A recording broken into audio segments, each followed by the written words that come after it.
circles in Kolkata. An eloquent speaker, makes frequent appearances in TV, radio, and live web shows with his insightful talks on the Holy Trio, with many of his popular talk show videos being available on YouTube. He has also written many articles on the Holy Trio to his credit. By profession, Dr. Bhattacharya is an associate professor of mechanical engineering at Jadavpur University and has previously worked as a scientist in the DRDO organization under the celebrated scientist, Dr. APJ Abdul Kalam. About 10 years ago, Dr. Bhattacharya had visited Dubai and Abu Dhabi for delivering talks on Thakur, Ma and Swamiji at one of the early Pathachakra sessions on the occasion of Sri Sri Thakur's birth anniversary celebration. Tonight, he will be speaking on the concept of Guru in the Gospel of Sri Ramakrishna. And now I welcome Dr. Bhattacharya to take the center stage.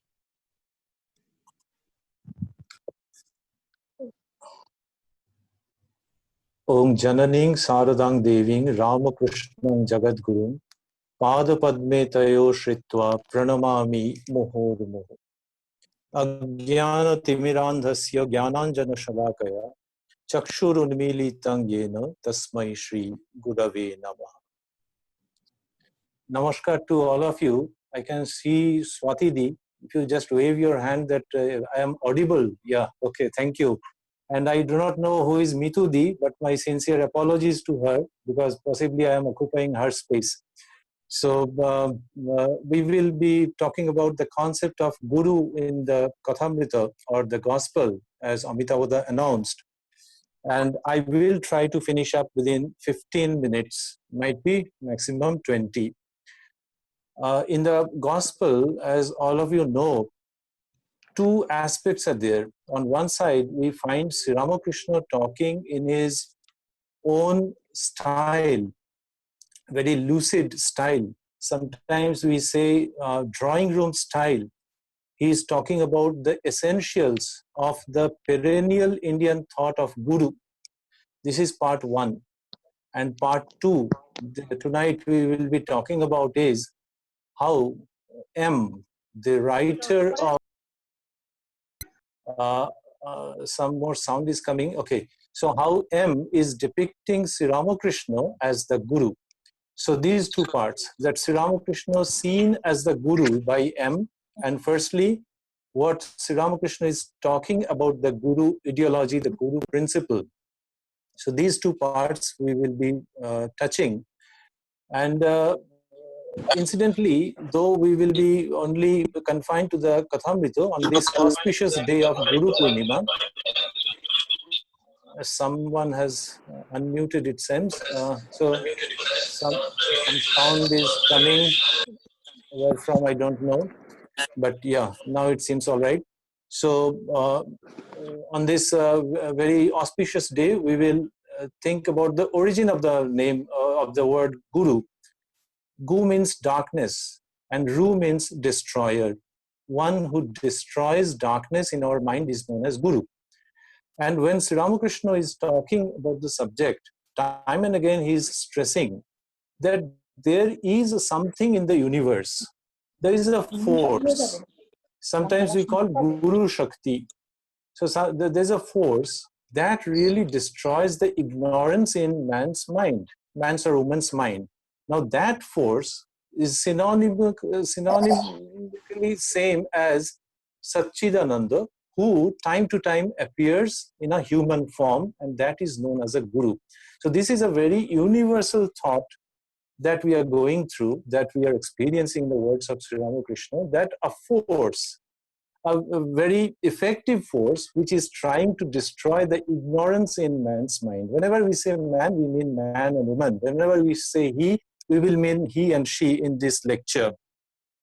Sometimes we will be alluding to the original Bengali of Kathamrita sometimes, and possibly that will not at all be out of place. Now the first part, as we were saying, that the Sri Ramakrishna's thought about Guru, he categorically mentions that it is only the Satchidananda who is the Guru. Satchidananda is the only one and only Guru And time to time, he takes human forms and appears on this earth. Sri Ramakrishna says, anyone and everyone cannot become the guru. What capacity does a man have to liberate another from the shackles of samsara? Only the one from whom comes this world-alluring maya can free a man or woman from that maya. And that is why God himself descends as the guru in all ages for the enlightenment of the masses. And he cautions in a way, but that is a very affectionate tone of cautioning, that never think that your guru is a human being. Always know, these are not Sri Ramakrishna's words, we will come to them, but what he means to say is that always know that whomsoever you have received as your guru in this life is actually the Satchidananda. The moment you start thinking this, you are on the right track and you will reach your goal, but never make the mistake that guru is someone, a mortal being. Sri Ramakrishna says, if a human being brings enlightenment in the form of a guru, then know for certain that it is Satchidananda only who has taken that form. Guru is the companion who leads you by the hand. He is not to be looked upon as a human being. Next, when does a guru come in someone's life? Sri Ramakrishna says that he will come at the appropriate time. You will have to search for the guru, but don't be impatient. He will come at the appropriate time when your lust and your affinity, your attachment to the world, to these worldly things, will gradually get loosened. Then the guru will naturally appear in your life. So be on the alert, keep searching for him, but don't get restless. And there comes the inimitable style, the humor of Sri Ramakrishna. He talks about a hatha yogi. একজনের একটা হঠযোগী শিষ্য ছিল, গুরুর হঠযোগী শিষ্য ছিল. Now this shishya or this disciple told his guru that, sir, I can go out of samsara, but the problem is that my wife very fondly takes care of me, Gurudev, and that's the only reason that I cannot go out. Then the guru taught him a trick.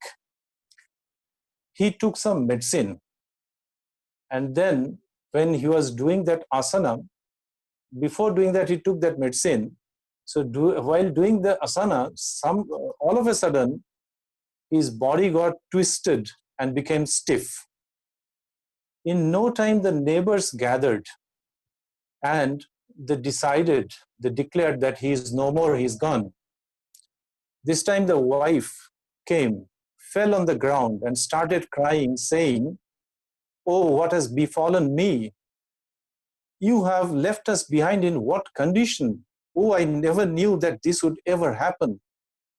She was crying violently, Sri Ramakrishna says. In the meantime, these neighbors were trying to take out the body of the room for the last rites and so on. But his body became stiff and, twisted, so it was not coming out of the door.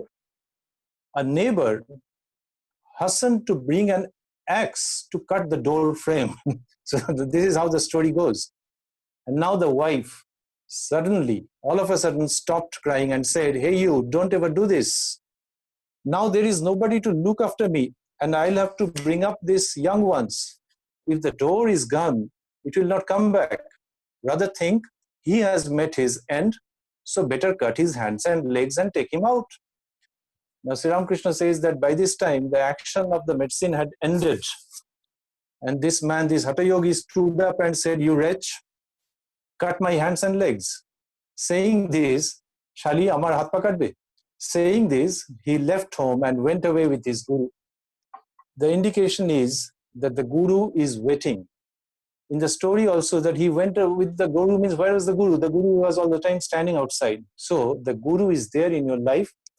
And when you become free of worldly desires and attachments, then is the time when the guru will take you by hand. His going out of his house is only, symbolical.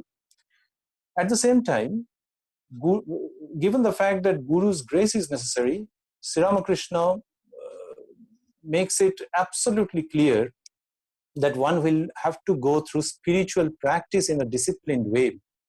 He says, listen to the import of the Shastras from the Guru and then engage himself to spiritual practice. If this practice is perfect, then it brings direct darshana, a perception of God. Bhagavan darshan hoye jabe. Faith in the words of the Guru. He continues, faith in the words of the Guru. If one religiously follows his words, then one attains God. And then comes the context, the issue of God's grace. As has been told in our scriptures, that whatever you do, you don't have the last word. The last word is not told until the smiling face of Guru is in the picture. In other words, the Guru has bestowed his kripa or grace on you.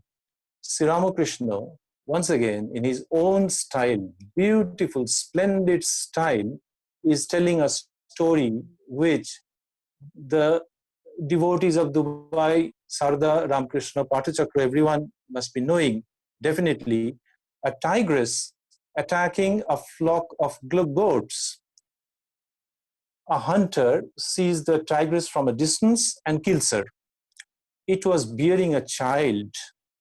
It gives birth to the child and dies. Then this cub, this one grows up with the goats. It takes milk, afterwards starts eating grass, and it bleats like the goats. Sri Ramakrishna says, "Chagoler moto bhai bhai korche." It starts bleating like the goats. Now one day, a fierce tiger, once again, a fierce tiger, this time a tiger, attacks the flock. And then this tiger is taken aback to see another tiger, though a small one, but a tiger. It's eating grass and fleeing with its lot, seeing the fierce tiger. Then this tiger left aside all other business. It caught hold of it, the other tiger, young one. At that time, it was once again bleating loudly, "Bhai korche," and trying to run away. Later on, Sri Ramakrishna will come to this bleating. The big tiger dragged it to the water, caught it and dragged it to the water. And then he says that, "Now look at your face in the water." And he says, "See, you have a pot face, harir moto mukh. You have a pot face, it's exactly the same as mine. Dekh, toro harir moto mukh, amaro harir moto mukh." And then it presses some meat into its mouth. The cub is absolutely reluctant, but then started slowly eating it as it started getting some taste. And then the big tiger says, "Shame on you. You are staying with the goats and eating grass like them." Then this cub became ashamed and went away with the tiger. Sri Ramakrishna says, bleating like a goat and fleeing means behaving like an ordinary mortal. Going away with the tiger means taking refuge in the Guru, who brings enlightenment, and knowing him as one's very own, seeing one's face, and knowing him as one's very own, seeing one's face means realizing one's own self. Harir moto mukh and all those humorous expressions, but behind them lie this supreme truth that seeing one's face means realizing one's own self. So that is precisely what the Guru does as per Sri Ramakrishna. And he ends up the story saying, "So if Guru's grace is there, then you have no fear. He will make it known to you as to who you are and what your true nature is." Sri Ramakrishna says, this part we will end with this statement. Sri Ramakrishna says that if you carry on with your sincere spiritual disciplines,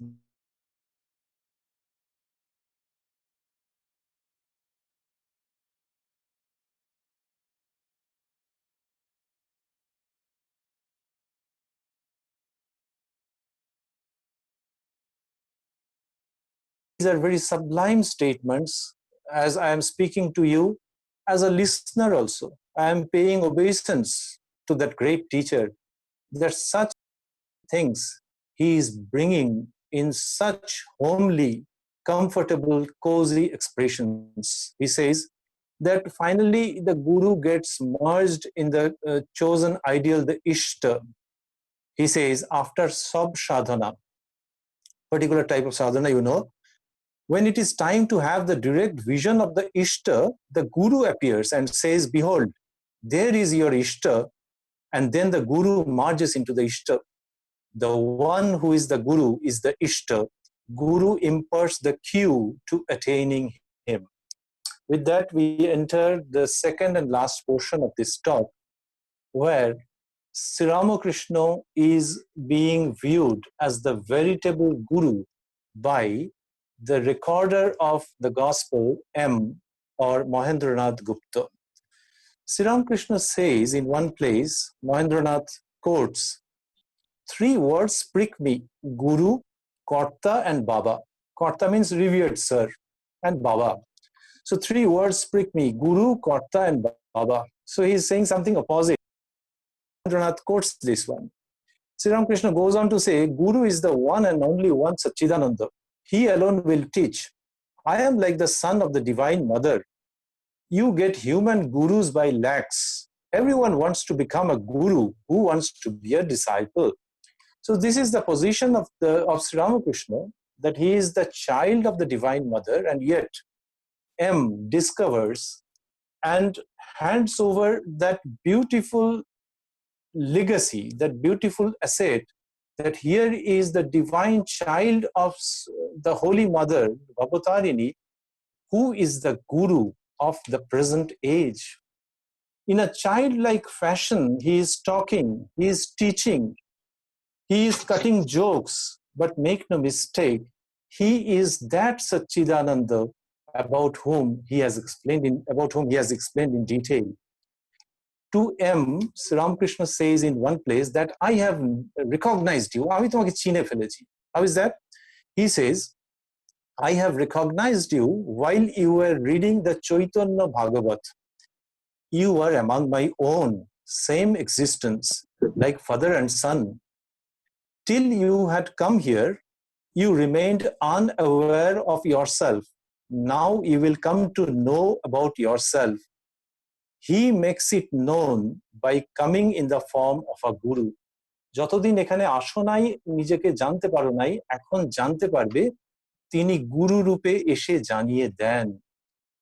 This is almost declaring that here I am, you have come to me, now you will come to know your true self, because Sri Ramakrishna doesn't say, but that is tacitly understood that the guru is right in front of you.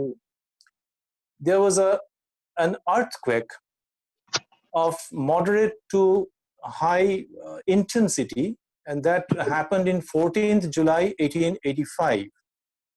It was in Balaram Bhavan, not Balaram Mandir at that time. Balaram Babu's house, that they were there, and Master Mashai or M was going for taking a bath in the Ganges. Then the earthquake was there.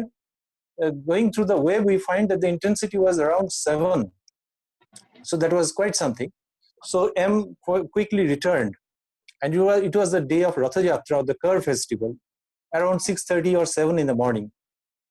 And after this tremor, everyone was sort of frightened. And Sri Ramakrishna was talking about, once again, in his own unstressed, comfortable style, he was talking about the impermanence of life. He was talking about the impermanence of life.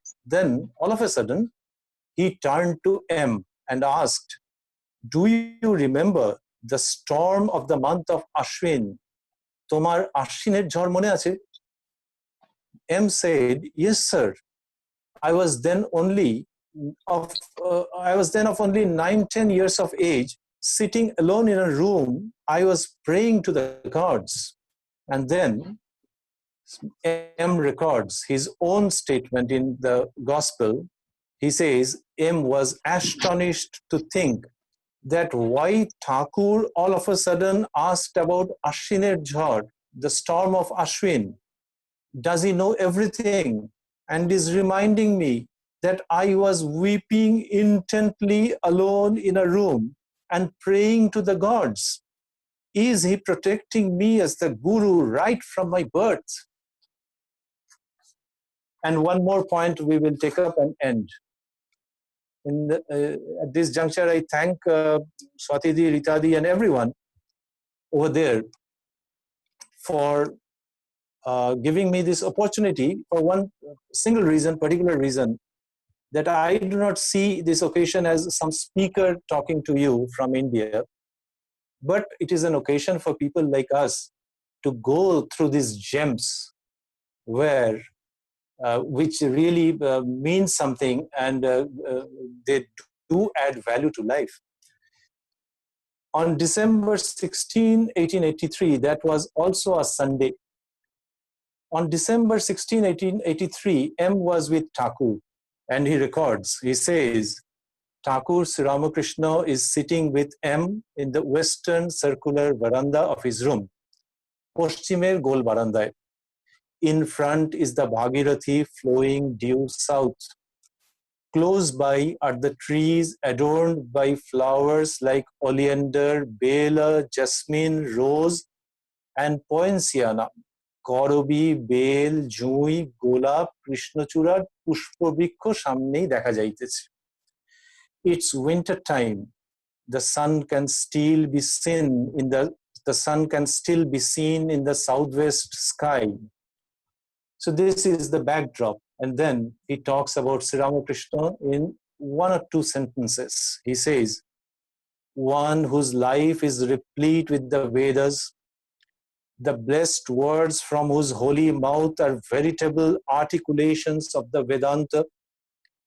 God speaks through the nectar of whose utterances form the Vedas, Vedanta, and Srimad Bhagavat.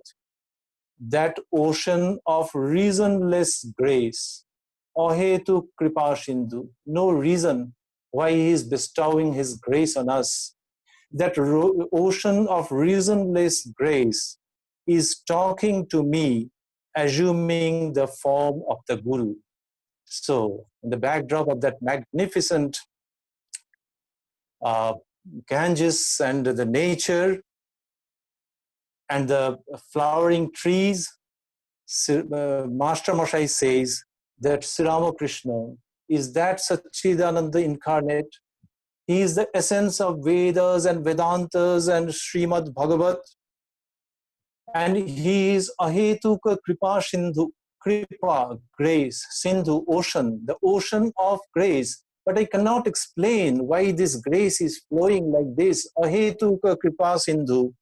And see, as if he is urging his readers that see, behold, this Ahetuka Kripa Sindhu is talking to me, assuming the form of the Guru. Here we end. We have crossed possibly the 20 minutes mark. So that much for today. We end this talk taking refuge in the lotus feet of Gurudev Sri Ramakrishna, Ma Sarada, and Swami Vivekananda. Thank you all.